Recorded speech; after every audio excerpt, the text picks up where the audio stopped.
Visiwani Pemba, mashua ya wavuvi inaonekana. Ndani yake kukiwa na vijana zaidi ya 20, sura zao zikiwa zimechoka. Vijana hawa badala ya kuwa darasani kujifunza hesabu na historia, wamegeuka wavuvi, wakikimbizana na maisha katika mazingira yanayowapoteza taratibu. Wakiwa katika doria zao za kawaida, maafisa wa Asalamu alaykum warahmatullahi wabarakatuh.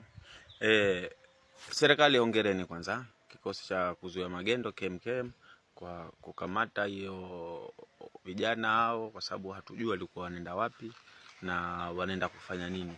Kwa sababu tutasema ni wavuvi sawa, lakini kutokana na umri wao tutasema ni hatari. Ila kimuonekano ukiwatazama ni watu wazima ambao ni inamaanisha mtu mzima wote washabalehe. Kwa hiyo asili yetu, maisha yetu Afrika, tunaiga watu wa nje. Tunaiga kivipi? Yaani nchi za nje mathalani kuna maendeleo na sisi tunataka maendeleo. Kuna hichi na sisi tunataka kichokopo kule. Japokuwa vingine hatuviwezi, ila kihusiana na swala hili ningeomba kitu kimoja tu kwa serikali yangu. Serikali ya Mapinduzi ya Zanzibar.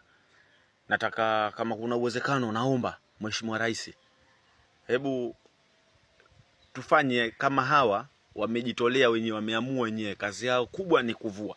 Maisha magumu sasa hivi. Maisha magumu. Na maisha magumu tunasababisha sisi wanaume. Tunasababisha vipi? Yaani sisi tunajua kuchocha. Tukishatia mimba, mtoto akishazaliwa, tena hatuna jingine lolote tunalolitizama. Yaani sisi wanaume tuna uzembe wa 90%. Sisi wanaume. Na kama ingekuwa mwanamke, yeye sasa ndo anatupa sisi mimba. Ndugu zanguni, sijui hata ingekuwaje. Sijui tungeliana nani. Nasema hivi kwa sababu na ushahidi. Kuna clip moja nilituma hiyo, nikasema huyu mama asaidiwe. Huyu mama ana watoto 10 mashallah, wa kike 5, wanaume 5. Na ukiangalia katika hali yule mumewe, hata ile riski kumwachia maana kinaonekana ni ngumu. Kwa sababu mpaka kufikia hivyo mke akaja akasema bana, kuna 1 2 3 naomba msaada, kisha stahimili sana.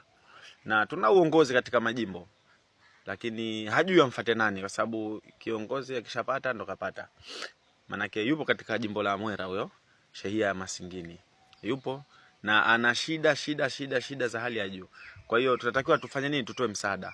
Sasa serikali yangu ningeomba kama kuna uwezekano, watu kama hawa huwezi kujua wametoka katika mazingira gani muli wanamuishi. Huenda ikawa maisha yao ni ya dhiki, yani ni tabu hali ya juu. Kwa hiyo mimi ningeomba tu kuvua, wenyewe wamechagua fani yao, wapewe zana sasa za kuvulia ambazo zitawaepusha na hatari.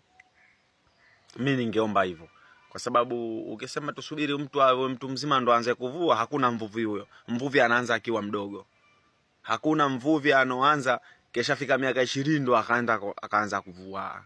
Yaani ataanza akiwa mdogo, mara kaenda na kimshipi, mara kafanya hivi. Sio tufahamu? Na hakuna mvuvi, hakuna mtu alosoma mpaka form 4 alafu akatoka akaenda akawa mvuvi. Hakuna. Hiyo hakuna. Popote pale nitasema hiyo hakuna. Kwa sababu 100% ya wavuvi ni watu ambao tangu asubuhi wameona maisha yao ya shida, wanajichakatua. Na ni heri ya hivyo kuliko kwenda kuiba. Kwa sababu tungesema yule mwizi, lakini anatafuta riziki yake halali. Kwa serikali ningeomba iwatizame hawa vijana wote, wachukue madina yao, orodha yao na wanapoishi, alafu watafutiwe chombo special kwa ajili ya usalama wao, waingie baharini, wapige kazi. Sasa hivi kazi juu ni ngumu. Kazi juu ni ngumu. Sio kuajiriwa na serikali, kwa sababu kila siku serikali inaajiri na kila siku watu wanazidi kuzaliwa. Kwa hiyo tuseke tamaa kama wote Zanzibar nzima wataajiriwa. Hakuna. Huo ni uongo. Sio tufahamu, na ndio maana serikali, Mheshimiwa Rais anasema kima fulani 300,000 kaajiri 200,000 na something. Point tu haifikia aliyoahidi. Mungu atamjalia ataipita. Lakini mpaka sasa huo ni wangu mimi. Wale watu, wale vijana wapewe vifaa vya kuvulia. Wamejichagulia wenyewe kazi, ajira ndio hiyo sasa. Sio lazima waajiriwe serikalini waenda wakazunguka na viti. Wengine hawakusoma. Kama hao utakuta mtu kakimbia tangu darasa la 4, umrudishe shule akafanya nini urefu ule? Kuna vitu tuviangalie. Kwa hiyo cha msingi mimi ningeomba serikali yangu iwape vifaa vya uvuvi. Mr. Spider mimi nasema, naiomba serikali iwape vifaa vya uvuvi. Serikali yangu ni sikivu na ina utulivu. Kwa hiyo Allah nadhani itanisikia na itawasaidia. Lau kama nimekosea, manake unajua saa unaweza kusema kitu kaja ukaonekana wewe umekosea. Ila nashukuru serikali yetu, Mheshimiwa Rais hata ukimwambia hana tatizo. Yuko tayari umkosoe, umfahamishe, muhimu tu usimtukane. Na ndio maana tunasema bila ya Mwinyi Zanzibar isingeng'ara. Oya. Jamaa tuwapende hao vijana. Hao vijana wamejitolea, tuwape vifaa vya uvuvi. Mheshimiwa Waziri, nakuja na kwako. Wapi vifaa vya uvuvi watoto hawa? Unaenda kuwapa vifaa vya uvuvi watu wazima, alafu wenyewe wanaanza kupiga na makomboro, kwa wanaanza kurogana. Wapeni watoto hawa. Hawa ndo taifa letu. Wale wazee washaisha nguvu. Kuvuta nyavu, hali ngumu, hali tete. Wapeni watoto hawa sasa. Hawa ndo wakuwalea wale wazee wao. Maisha magumu. Maisha magumu, manake maisha magumu. Kuna watu wanaishi maisha ya dhiki. Ulichokula wewe wao hawakijua na kipata wapi. Usijiangalie wewe ukashindwa kuangalia na wenzako. Kwanza na hiyo historia yenyewe inaongelewa. Manake historia jamani, historia hakuna historia ya kweli, kila mtu na imani yake, lakini hakuna historia ya kweli kama kwenye Qur'ani. Hizi maskulini hizi za uongo hizi. Mimi wa kwanza siamini kama mwanzo nilikuwa soko au nilikuwa samaki. Ni uongo, tunaenda nazo tu. Ili mradi sasa wale wazungu watupe neema sisi. Tunaenda nazo tu. Ili mradi wazungu wametutawala sana kielimu, kwa hiyo tunaenda nao. Na ndio maana nakwambia kuna vitu tunaiga wazungu. Kwa hiyo sisi midamu tunafuata wazungu na kuna mambo tuwafuate wazungu. Mzungu mtoto mdogo akisema nataka fani fulani anapelekwa kule kule kwenye fani yake. Hakuna chuo cha uvuvi. Yaani unaenda unafundishwa jinsi ya kuvua. Sijakisikia mimi kwa Zanzibar wala Tanzania. Hakuna chuo hicho. Ila cha ubaharia kipo. Mimi mwenyewe nimesoma ubaharia. Kwa hiyo cha msingi cha kuzingatia, tuangalieni vijana hawa. Wamejitolea, tuwape vyombo ambavyo vitawafanya watakuwa salama ndani ya bahari na watakingwa na chochote kitakachotokea ndani ya bahari.